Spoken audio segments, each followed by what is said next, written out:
బెంగళూరు హైవేలో అతి తక్కువ సమయంలో ఎక్కువ లాభాలను తెచ్చిపెట్టే అద్భుతమైన అవకాశాన్ని అస్సలు వదులుకోకండి. ముడా మరియు రెరా ప్రమాణాలతో ముస్తాబవుతున్న శ్రీ ఆద్రిక వెంచర్ లో అతి తక్కువ ధరలో ఓపెన్ ఫ్లాట్స్ పై ఇప్పుడే ఇన్వెస్ట్ చేయండి. ఈ వెంచర్ బాలనగర్ లో ఎన్నో డెవలప్మెంట్స్ అండ్ ఎంప్లాయ్మెంట్ జోన్స్ కు అతి చేరువలో కలదు. మరిన్ని వివరాలకు స్క్రీన్ మీద కనిపిస్తున్న నెంబర్ కు కాల్ లేదా వాట్సాప్ చేయండి. హరి ఓం. మా ఛానల్కి స్వాగతం. చూస్తున్న వీక్షకులకు ప్రేక్షకులకు ప్రియ కాళ భైరవ భగవద్బంధులకి స్వాగతం పలుకుతూ మమ్మల్ని ఎంతగానో ఆదరిస్తూ ఉండబడినటువంటి ప్రియ సోదర సోదరీమణులకు భగవద్బంధువులకు సనాతన ధర్మ సంరక్షకులకు జ్యోతిష్య అభిమానులకు అందరికీ స్వాగతం పలుకుతూ ముందస్తుగా ధనత్రయోదశి పండగ శుభాకాంక్షలు. అందరి ఇంట లక్ష్మీదేవి స్థిరనివాసంగా ఉంటూ అందరికీ భోగభాగ్యాలను సుఖశాంతులను ప్రసాదించాలని కోరుకుంటూ ఆశీర్వచనం.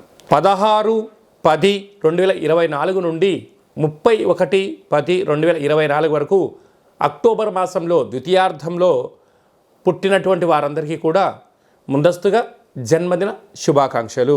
గతంలో వివాహం చేసుకున్న వారికి వివాహ వార్షికోత్సవ శుభాకాంక్షలు. ద్వాదశ రాశుల్లో గ్రహ గమనాల్ని ఒకసారి పరిశీలన చేద్దాం. వృషభ రాశిలో దేవగురు బృహస్పతి సంచార స్థితి, కన్యరాశిలో కేతు సంచార స్థితి, తులారాశిలో రవి బుధ సంచార స్థితి, వృశ్చిక రాశిలో శుక్ర సంచార స్థితి, కుంభరాశిలో శని భగవానుడు సంచార స్థితి, మీనరాశిలో రాహు సంచార స్థితితో ద్వాదశ రాశుల్లో గ్రహ గమనాలు ఈ విధంగా ఉన్నాయి.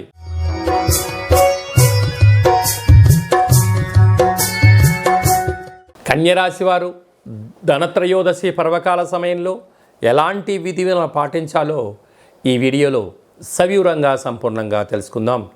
కన్యరాశిలో ఏ ఏ నక్షత్రాలు వస్తాయనగా ఉత్తరా నక్షత్రంలోని 2, 3, 4 పాదాలు, హస్తా నక్షత్రంలో 4 పాదాలు, చిత్తా నక్షత్రంలోని 1, 2 పాదములు కలిపితే కన్యరాశి. చాలామందికి పుట్టినటువంటి కాల సమయంలో డేటా ఆఫ్ బర్త్లో లేనటువంటి కారణం వలన పేరు యొక్క మొదటి అక్షరాన్ని అనుసరిస్తూ రాశిని తెలుసుకునే ప్రయత్నం చేద్దాం. టో, పా, పీ, పు, ష, అణ, ఠ, పే, పో అక్షరాల వరదుడు కన్యరాశి జాతకులే. కన్యరాశి యొక్క అధిపతి బుధ భగవానుడు.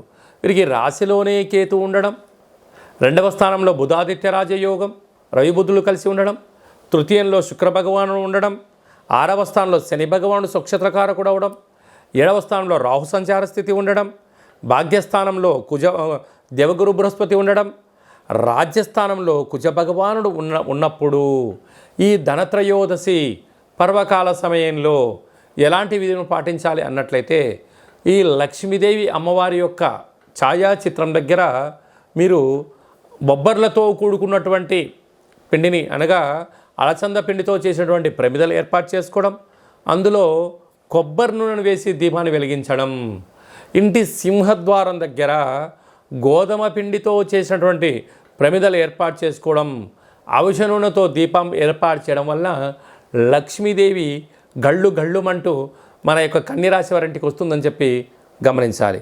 అలాగనే ఈ యొక్క ధనత్రయోదశి పర్వకాల సమయంలో ఈ ప్రభుత్వ ఉద్యోగం సాధించాలి అనుకుంటున్న వారు, ప్రైవేట్ సెక్టార్లో ఉండబడిన వారు, స్వయం వృత్తులు సేవారంగ కార్యక్రమాలు అందరూ కూడా వీలైనంత వరకు ఆవుకు ఆహారాన్ని ఏర్పాటు చేసే ప్రయత్నం చేయండి. మీకు మంచి బుద్ధి కలిగి సత్ప్రవర్తన కలిగి అన్నదాన కార్యక్రమాలు వారు కానీ అంటే హోటల్ వ్యాపారస్తులు, చిరు వ్యాపారస్తులు, చేతి వృత్తుల వారికి ఉండబడిన ఆటంకాలను తొలగిపోయి ఐశ్వర్యము కన్యరాశి వారు సొంతమవుతుందని చెప్పి గమనించాలి. ఆశ్వీజ మాసంలో ముఖ్యమైనటువంటి పండుగల గురించి క్లుప్తంగా సవివరంగా సంపూర్ణంగా తెలుసుకుందాం. మనకు 17వ తారీఖున ఆశ్వీజ మాస శుద్ధ పూర్ణిమ. విశేషంగా అమ్మవారి యొక్క శరణవరాత్రులు అయిపోయినటువంటి పూర్ణిమ. అదే కాకుండా 24వ తారీఖున ఆశ్వీజ మాస బహుళాష్టమి కనుక సమ్మోహనం చేసేటువంటి సమ్మోహన కాళభైరస్వామి యొక్క పూజ, శ్రవణం, కుష్మాండ దీపం మనకు యోగదాయకం అని చెప్పి గమనించగలగాలి. అలాగనే మనకు 30వ తారీఖున ధనత్రయోదశి పండగ కనుక మనమందరము కూడా లక్ష్మీదేవిని ఇంటికి స్వాగతం పలికేటువంటి కార్యక్రమాలు కనుక మనమందరం కూడా ఇంటినల్లా శుద్ధి పెట్టుకుందాం. ఇంటికి మామిడాకులు కట్టుకుందాం, కొబ్బరాకులు కట్టుకుందాం, ప్రతి ఇంట్లో లక్ష్మీదేవి పూజ చేద్దాం, లక్ష్మీదేవికి స్వాగతం పలుకుతాం.